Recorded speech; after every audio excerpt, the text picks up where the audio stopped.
For those of you who are listening on podcasts, this is my warning. Spoiler alert for Sinners 2025. Hi, this is Renee Stanley for Movie Review Relay, and today we're going to talk about Sinners Frequently Asked Questions. The following is an artistic interpretation of the movie. Just the opinion of Renee Stanley for Movie Review Relay and Pop Culture Chef. What is the 2025 Sinners movie about? The 2025 film Sinners is about a young guitarist living in 1932 Jim Crow era Mississippi. He aspires to be a professional musician in pursuit of fame, prosperity, and freedom. Make no mistakes, the 2025 movie Sinners is about Sammy. It begins with Sammy and it ends with Sammy. Little Sammy plays a guitar. He's a young man now. It's 1932, Mississippi. His parents are sharecroppers, and they've trained him to be a sharecropper because that's the only life that they've known. It's kept them safe as long as they remained in community and followed the rules of the land. Sammy aspired more for himself. His father was a preacher. He didn't want to be a preacher. Although he believed in God, he helped his family prepare the sermons. Sammy's preacher father went so far as to remove the guitar that Sammy kept under his bed and put that guitar in the church, forcing Sammy to go back to the church and help him with his sermons, which you can tell Sammy always did that because Sammy even could commit the Bible verse to memory. He didn't even need to look at the Bible to help his father with the verses. He knew them because of the repetition of having to do this for his father all the time. Because the guitar meant that Sammy could leave the plantation, head for a better life, and head for an unknown life as far as the preacher father was concerned. The preacher father thought he was keeping his son safe by insisting that he stay in the church, work in the church, work in the fields, picking cotton, and stay at home. There is an interaction scene with Sammy's mother. She's this beautiful woman working outside, washing the clothes outside, and she doted on her son. You could look at the affection between them as he kisses her and teases her and plays with his mother charmingly.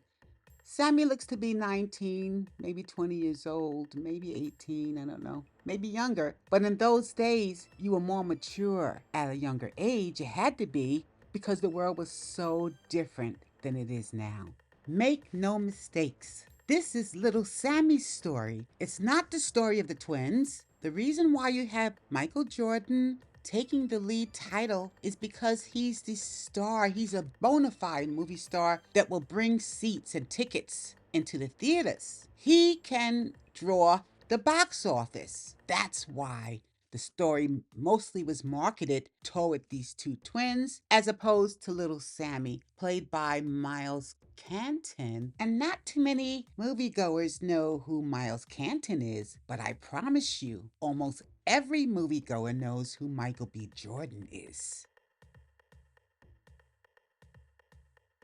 Why did Mary say, "I don't want to be white"? What Mary said was not a racist statement. Mary did not say, "I want to be black," or "I want to be Asian," or "I want to be Native American." Nope. She said, "I don't want to be white." And what Mary was saying was, I wasn't given a choice. Of course, if you know the story, it's presented to us that Mary's grandfather was half black. All right, so Mary didn't care what color she was or wants to be. She just didn't want to be white because the whiteness in that time period meant that she could not be with the one she loved. It was the romance incentive, the longing to be loved, the prelude to love that made Mary turn around as she was going toward a train that would take Mary home to her rich white husband. No, she turned around. Her incentive was to go up to Stack. She heard his voice. It brought back memories and longings. The romance incentive is what brought her to Stack to question him. Why did you leave me? Why did you never come back? It had nothing to do with race. It had to do with love. That's it. She wanted to be with Stack. Mary felt that Stack represented her freedom, the freedom to love and live with the person she loved in public. She never wanted to be white. She was saying, I never wanted anything to come between us. My whiteness came between us because you're afraid to even look at me and turn at me and speak to me eye to eye because you're afraid of the repercussions that came along with living in 1932 Jim Crow era Mississippi. So, she wasn't saying that about race. Mary was referring to color. Mary picked up the white colorisms. As you know, it could have went either way. She was saying it because she longed to be loved by this black man.